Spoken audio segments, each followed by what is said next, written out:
İşçi sağlamlığının mühafizəsinin təmin edilməsi məqsədi ilə səhhətinə mənfi təsir göstərməyən, yüngül, əvvəlkinə nisbətən aşağı maaşlı işə keçirilə bilər.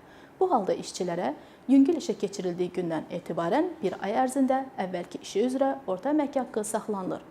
Vərəm və digər xroniki ağır xəstəliyə tutulmuş və bu səbəbdən müvəqqəti olaraq başqa aşağı maaşlı işə keçirilmiş işçilərə keçirildikləri bütün vaxt ərzində, lakin 4 aydan çox olmayaraq əvvəlki iş yerindəki əmək haqqı saxlanılır. İş yerində bədbəxt hadisələr nəticəsində əmək qabiliyyətini itirmiş və peşə xəstəliyinə düçar olmuş, həkim məsləhət komissiyasının rəyi və ya Mərkəzi İcra Hakimiyyəti orqanının müəyyən etdiyi qurumun rəyi ilə yüngül işə müvəqqəti olaraq keçirilmiş işçilərə əvvəlki əmək haqqı ilə yeni iş yerindəki əmək haqqı arasındakı fərq ödənilir.